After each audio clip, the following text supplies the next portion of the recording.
Pour cela, on se penche une fois de plus envers le Konigon Adip, mais cette fois-ci pas avec le client TÜV, mais plutôt avec BWI. C'est l'IT de l'armée allemande pour laquelle on a fait un grand projet intéressant.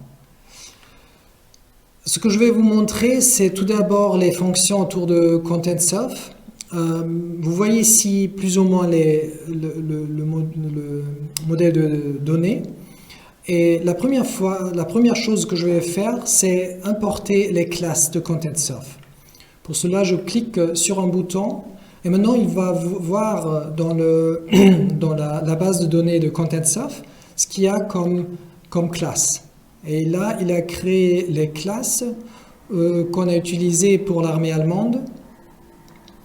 Après, la deuxième chose sont les dossiers. La même chose, je clique et il va regarder dans le système quel dossier y a-t-il. Il me les met à disposition pour que je puisse changer des choses, ajouter de nouveaux dossiers, etc. Et la troisième chose, sûrement la plus importante et intéressante, ce sont les attributs. C'est-à-dire, je fais la même chose, je fais l'import de tous les attributs qu'on a créés pour l'armée allemande. Il y a beaucoup plus de 200, il y en a pas mal. Et là, je vois maintenant tout le data model de cette instance. Je peux choisir si, par exemple, Acco Technology, c'est une sélection ou c'est Simple Text. C'est les différents types d'attributs qui existent. Je peux choisir, je peux changer. Et par exemple, là, quand je dis Active Append, je veux changer, je veux ajouter cet attribut dans une classe. Il faut juste que je clique et il me donne toutes les classes qui existent. C'est-à-dire là, vraiment d'une façon très très facile, en cliquant, en faisant des exports, des imports envers Excel. Comme ça, vous pouvez aussi l'utiliser et créer des attributs dans Excel. Je crée tout le modèle de base. Après, ce que je vais vous montrer, c'est la chose la plus importante, la plus intéressante surtout, c'est vraiment la création de ces portails de recherche.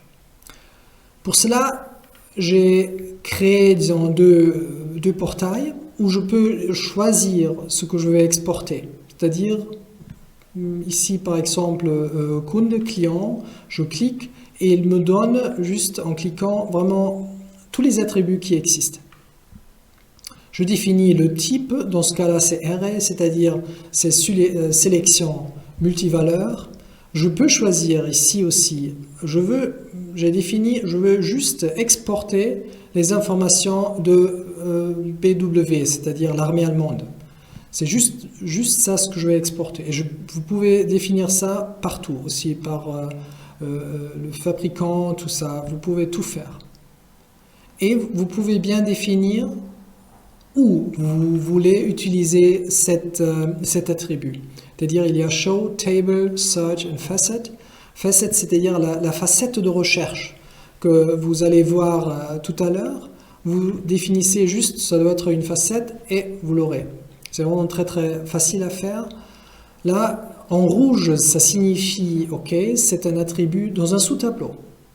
Et ce qui est vraiment très intéressant, c'est que vous pouvez faire à base de cet attribut qui est dans un sous-tableau une facette, de dire montre-moi tous les produits qui ont une valeur pH de 7. Normalement, ce n'est pas possible.